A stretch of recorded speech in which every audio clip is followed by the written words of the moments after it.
ঘটনা আমি যখন ঘুমাচ্ছিলাম তখন আমার স্বামী আমাকে গলা টিপে ধরে। আচ্ছা।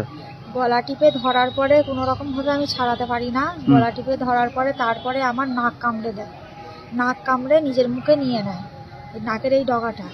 তারপরে আমি যখন আরো ছাড়ানোর চেষ্টা করি আমাকে পুরো মেরে ফেলে দেওয়ার চেষ্টা করে। ছাড়ানোর চেষ্টা করলেও আমার আঙুলটা কামড়ে দেয়, আঙুলটা কামড়ে ডগাটা কামড়ে নিয়ে নেয় মুখের মধ্যে। পুরো নাক কামড়ে খেয়ে নেয়? হ্যাঁ। আচ্ছা, কি কারণে এরকম করলো? আমি জানি না কি কারণে করেছে, কেননা আমি ঘুমাচ্ছি। কোনো অশান্তি ছিল? কোনো অশান্তি নেই, কোনো ঝামেলা নেই, কোনো কিছুই ছিল না। কি নাকটা ভালো লাগবে এরকম কিছু বিষয় ছিল? আচ্ছা, মুখটা সুন্দর। আচ্ছা, মুখটা সুন্দর। হ্যাঁ, তার জন্য ও প্রায় দিনই বলতো যে নাকটা ভালো। হ্যাঁ, নাকটা ভালো, তোর নাক মুখে অ্যাসিড ঢেলে দেবো, নাকটা হচ্ছে কি যে উপড়ে দেবো, এরকম বলতাম। প্রায় দিনই নেশা করে থাকলে আমার গলা টিপে ধরে মারার চেষ্টা করতো। তবু আমি নিজেকে বাঁচার চেষ্টা করতাম, কিন্তু সেদিন এমন হয়েছিল আমাকে পুরো হাফ মারাই করে ফেলেছে। আমি অনেক কষ্ট করে আবার মারা গেছিল, দুটো দরজা ভেঙে আমার মা আমাকে বাঁচিয়েছে। কোথায় বাড়ি আপনার? আমাদের বাড়ি হচ্ছে বেরপাড়া কলমদারির মোড়। বেরপাড়া কলমদারি। আপনার স্বামীর নাম কি? বাপন শেখ।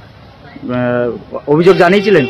হ্যাঁ, অভিযোগ জানিয়েছি, ওকে পুলিশ অ্যারেস্ট করেছে, এখন আছে, এখানেই আছে, শান্তিপুর থানাতেই আছে। আপনি চাইছেন ওর সাজা হোক? আমি চাই ওর শাস্তি হোক, সাজা হোক, ও যেন জামিন নিয়ে ছাড়া না হয়। কি নাম আপনার? আমার নাম মধু খাতুন। কবে ঘটেছে ঘটনাটা? বৃহস্পতিবার রাতে 3টের সময়। রাত 3টে? হ্যাঁ। রাত্রি তখন 3টে বাজে, তখন তো রাতে সবাই ঘুমায়, যে যার ঘরে, আমিও ঘুমাই প্রতিদিনকার মতন। সেদিনকেও রাতে ঘুম নিয়েছি।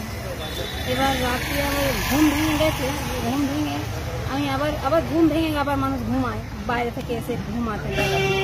আর ওর দেখি ঘর থেকে চিৎকার আসে, ও ঘর জামাই থাকে, ওর জন্য পাশাপাশি চিৎকার আসছে, মা তুমি আমাকে বাঁচাও, মা তুমি আমাকে বাঁচাও। আমি যেভাবে মেয়ের গলা দিয়ে, আমি দরজা দেওয়া আছে, দরজা বলছে আমার ক্ষুধার পরিস্থিতি নেই মা, আমাকে বাপন চেপে ধরেছে, গলা টিপে ধরেছে মা। মানে ও কথা বলছে, মানে এত কষ্ট হয়েছে। দিয়ে আমি দুটো দরজা ভেঙে ওকে আমি গিয়ে দেখি আমার জামাই ওকে গলা টিপে ধরে আছে, নাক কামড়ে নিয়েছে, নাক দিয়ে রক্ত বার হচ্ছে, আঙুলটা কামড়ে নিয়েছে, রক্তটা। দিয়ে আমি ওকে ছাড়াতে, আমাকে আমার জামাই মারতে যাচ্ছে। দিয়ে আমি ভয়ে আমার পাশের বাড়ি আমার জায়ের ছেলেকে ডাকি, ও আসে, যে কোনো রকম করে আমার মেয়েটাকে ছাড়াই, তারপর ওকে কামড়ে ধরে, আমার ওই জায়ের ছেলেকে, ওকেও কামড়ে নিয়েছে। দিয়ে কোনো রকম ছাড়িয়ে মেয়েটা মানে আধমরা করেই দিয়েছে। এমনি ও বলেছিল যে তোকে আমার মানে তোর মুখটা, তোর নাকটা আমার খুব সমস্যা হয়। মানে আমার মেয়েটা একটু সুন্দর, আমার জামাই অতটা নয়। মানে প্রেম করলে, ভালোবাসা করলে যা হয়, কিন্তু এদের আজকে বলে নাই, 9টা বছর বিয়ে হয়েছে, এরা শুধু অশান্তি। আমি ঠেকিয়ে দিই, পাড়ার লোকে আসে ঠেকিয়ে দেয়, এই ঠেকাতে পাড়ার লোকের আমরা কীর্তক হয়ে গেছি, তোদের সবসময় অশান্তি হয়, তুই ছেড়ে দে, ওই স্বামী নিয়ে ঘর করিস না। মানে কাজ ও করে, ও আবার আমাকেও বুঝা দিতে হয়। আমি পরের বাড়ি কাজ করে ভাই, আমার স্বামী নেই, ছেলে নেই, পুরো শাশুড়ি নিয়ে থাকি, আমার হার্টের রোগ, আমার অনেক রোগ নিয়ে থাকি, তার সত্ত্বেও এদের অশান্তি হয়। আমি ঠেকিয়ে দিই, পাড়ার লোকে ঠেকিয়ে দিয়ে, যে কীর্তক হয়ে বলেছে ছেড়ে দে, যে বললো ছেড়ে দেবো, একটা বাচ্চা হয়ে গেছে, এই বলে তা কে জানে যে রাতে ঘুমানোর পর আমার মেয়েকে এইভাবে মারবে। মানে অর্ধেক হাফ মার্ডার যাকে বলে সেইটাই ছিল। নাকে 7টা সেলাই পড়েছে, এই আঙুল যেহেতু নেই। মানে আমরা খুব অসহায়, আমাদের পাশে কেউ নেই, আমার না ছেলে আছে না স্বামী আছে, কেউ নেই। একটা অসহায় কেরম করেছে, তার বিচার তো মানে করা থেকে করা তাকে শাস্তি দিতে হবে, এই আমার বলা। মানে আমার বলার আমার মুখে কথাও বেরোচ্ছে। থানা অভিযোগ করেছেন? হ্যাঁ, থানা অভিযোগ করেছেন? হ্যাঁ, অভিযোগ করেছি, ওকে এখন ধরে এনেছে, কিন্তু ওকে ছাড়ানোর জন্য সবাই ব্যতিব্যস্ত হচ্ছে।